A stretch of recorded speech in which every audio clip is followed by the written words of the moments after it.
Welcome friends.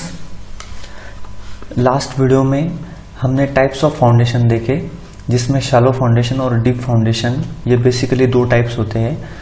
तो इस video में हम शैलो फाउंडेशन के टाइप्स देखेंगे, सब टाइप्स। तो ये सबसे इम्पोर्टेंट ट्री डायग्राम है। उसमें शैलो फाउंडेशन के बेसिकली दो टाइप्स होते हैं, एक तो फुटिंग और दूसरा राफ्ट और मैट फाउंडेशन।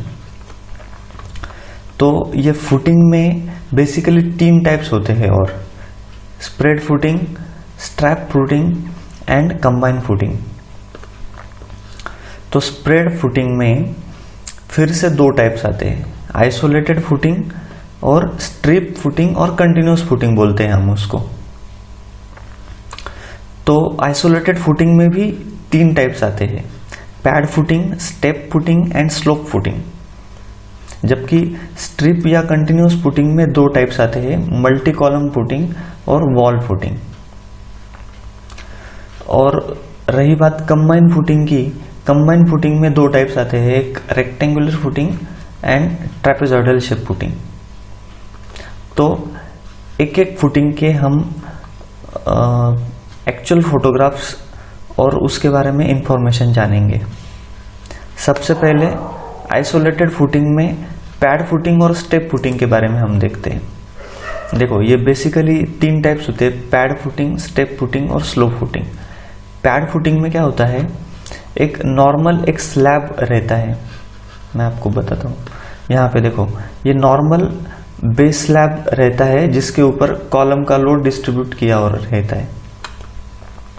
ये होता है पैड फुटिंग। पैड फुटिंग में ये तीनों फुटिंग में सिर्फ हमें बेस मेश प्रोवाइड करना होता है, टॉप मेश प्रोवाइड करना नहीं होता है। तो उसमें बेस मेश में main bar and distribution bar, along the shorter span हमने मेन बार प्रोवाइड करने होते हैं, और अलोंग द लॉन्गर स्पैन उसके ऊपर डिस्ट्रीब्यूशन बार प्रोवाइड करने होते हैं। तो ये जस्ट एक सिंपल टाइप है फुटिंग का, पैड फुटिंग। दूसरी बात, स्टेप फुटिंग।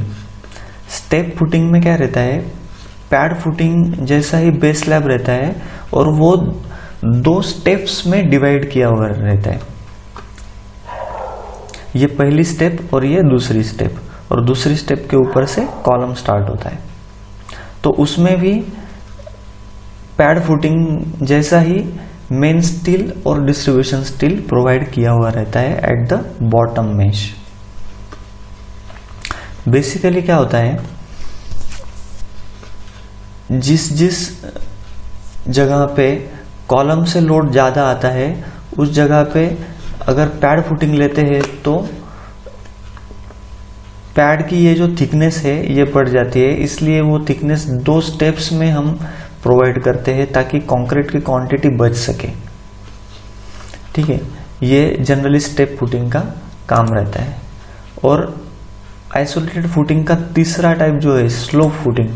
तो स्लोप फुटिंग में बेसिकली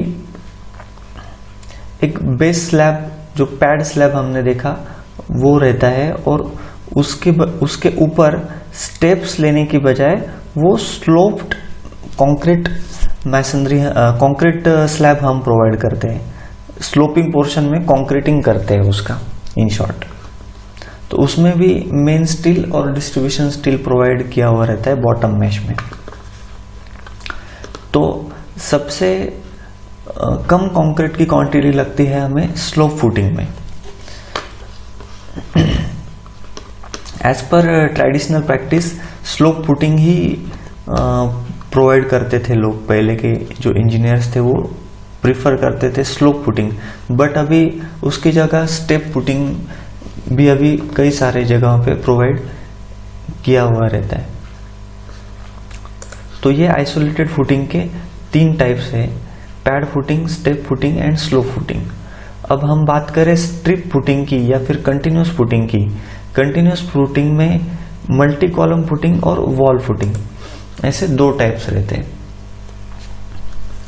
तो देखो, ये मल्टीपल कॉलम फुटिंग में एक पैड प्रोवाइड रहता है बेस स्लैब, और उसके ऊपर डिस्ट्रीब्यूट किया रहता है मल्टी कॉलम्स, यानी कि 2 से ज़्यादा कॉलम्स का लोड उसके ऊपर डिस्ट्रीब्यूट किया हुआ रहता है फुटिंग में।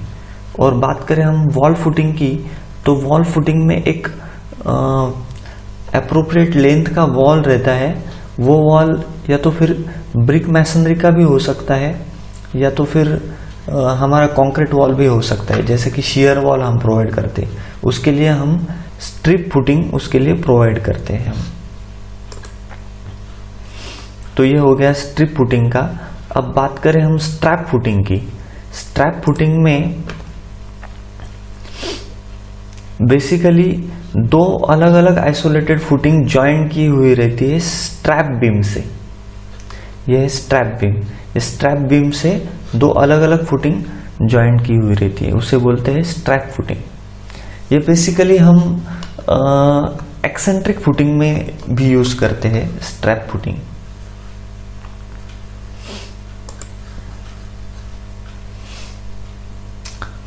और बात करें हम कंबाइन फुटिंग की, तो कंबाइन फुटिंग में 2 टाइप से होते हैं, एक तो रेक्टेंगुलर शेप फुटिंग और दूसरा है ट्रेपेजॉइडल फुटिंग। तो ये बेसिकली हम combine footing, rectangular footing provide करते हैं जब 2 कॉलम एक दूसरे से काफ़ी नज़दीक होते हैं।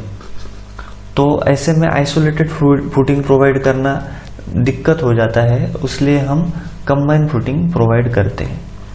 और बात करें हम ट्रेपेजॉइडल फुटिंग की, तो अगर कोई कॉलम हमारे बाउंड्री एज पे आता है और उसका लोड, उसके ऊपर जो आने वाला लोड है वो ज़्यादा आता है, तो उस केस में हम ट्रेपेजॉइडल फुटिंग यूज करते हैं। और जनरली कंबाइन फुटिंग में क्या रहता है, जैसा मैंने आइसोलेटेड फुटिंग में बताया कि बॉटम मेश ही रहती है, तो इसमें टॉप मेश भी रहती है बॉटम मेश के साथ साथ, इसलिए इसका स्टील का क्वांटिटी इसको ज़्यादा लगता है। तो इसलिए हम मैक्सिमम अगर ट्राई करें तो कंबाइन फुटिंग अवॉइड करते हैं, क्योंकि इसलिए कि उसको स्टील ज़्यादा लगता है।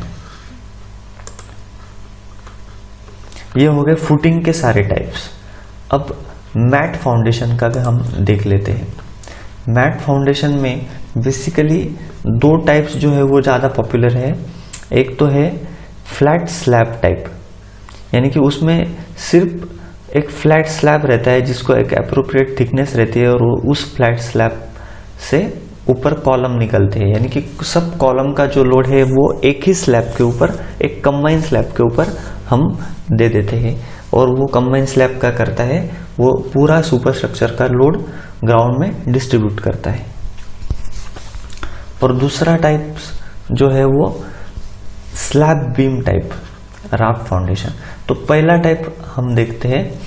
पहले टाइप में बेसिकली देखो, ये पूरा फ्लैट स्लैब है और ये सब कॉलम का लोड फ्लैट स्लैब के ऊपर डिस्ट्रीब्यूट किया गया है। दूसरा टाइप जो है वो स्लैब बीम टाइप, नीचे स्लैब रहता है इस स्लैब के जैसा ही, और उस स्लैब को बीम से कनेक्ट किया जाता है। ये नीचे जो स्लैब वो कास्टिंग हो चुका है, और ये बीम का रेनफोर्समेंट ऑलरेडी फिट करके रखा है, और अभी इसमें हम इसमें बीम का कंक्रीटिंग करना बाकी है। तो इसको बोलते हैं slab beam type raft foundation.